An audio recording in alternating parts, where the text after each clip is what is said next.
À Bron, dans le Rhône, l'association Handicap, Éducation, Inclusion, Innovation travaille depuis 10 ans auprès d'enfants porteurs d'handicap. Elle a opté pour une démarche inclusive et innovante. J'ai voulu créer cette association avec mon conjoint. Tout d'abord parce que du fait que je suis en situation de handicap, donc j'ai grandi dans ce monde-là. J'ai grandi entourée des enfants et des jeunes en situation de handicap et j'ai beaucoup aussi vu la douleur des parents.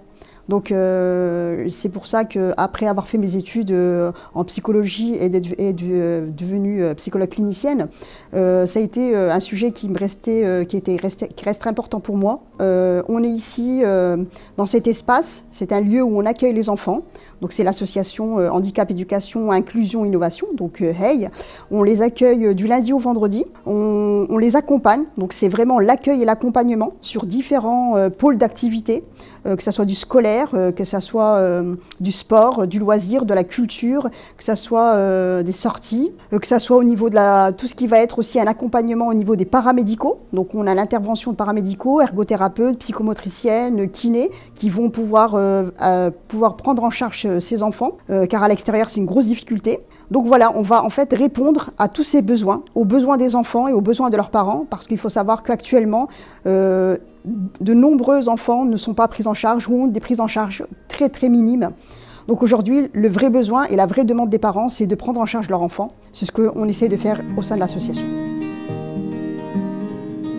Pour son action, l'association mobilise plus de 130 bénévoles, éducateurs, psychologues, animateurs, Jelen Nadarou et consultants. J'ai rencontré l'association suite à mes fonctions de délégué du préfet en charge de la politique de la ville.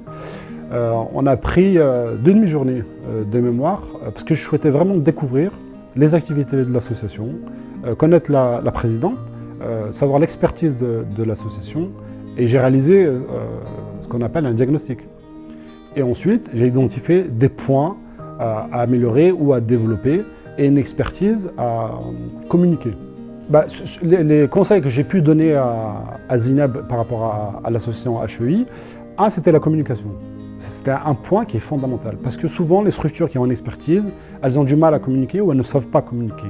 Donc l'idée c'était d'utiliser les manifestations qu'ils organisaient, soit sur la journée du handicap, soit lors de différentes manifestations, en disant comment vous allez apporter votre plus-value à cette organisation.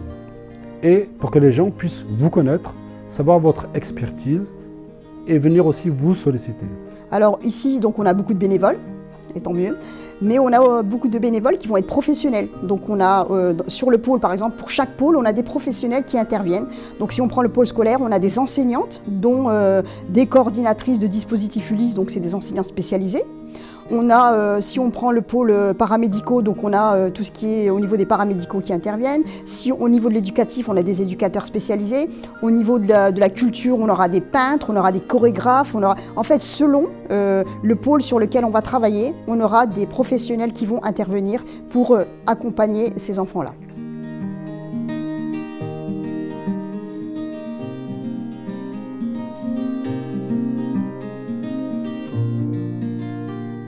Au fur et à mesure du temps, on a développé donc un pôle qui est très important, c'est le pôle de formation-sensibilisation. On a des journées dans l'année dans lesquelles on va intervenir sur différentes structures, que ce soit des écoles, des hôpitaux, des centres de loisirs, en fait, pour sensibiliser les personnes au fait que ces enfants-là ont le droit et peuvent accéder à toutes ces activités. Et oui, on a développé notre centre de formation dans lequel en fait on va vraiment former différentes personnes dans différents domaines professionnels pour pouvoir justement accueillir et accompagner les enfants en situation de handicap. J'ai peut-être pas précisé, mais nous, les enfants qu'on accueille actuellement en situation de handicap, on est c'est beaucoup des enfants porteurs d'autisme, porteurs de troubles cognitifs.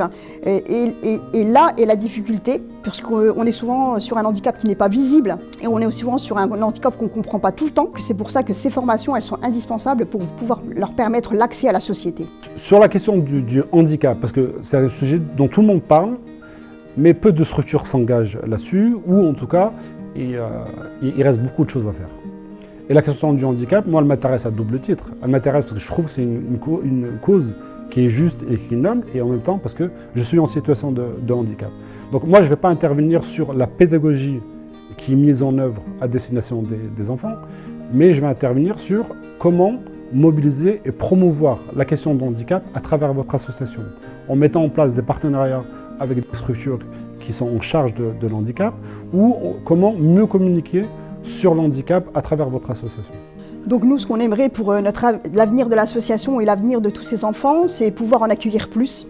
Parce que malheureusement, on a une liste d'attente qui est très grande et on ne peut pas répondre aux demandes de tous ces parents. Et c'est très difficile de pas répondre à cette difficulté, de ne pas être là présent pour accompagner ces parents et ces enfants. On espère avoir un espace encore beaucoup plus grand. Et aujourd'hui, il existe tellement de technologies nouvelles qui permettent à ces enfants de progresser. C'est de pouvoir en fait les acquérir au fur et à mesure et de pouvoir avancer avec eux. Et surtout en fait que aussi ces enfants ils soient dans la société.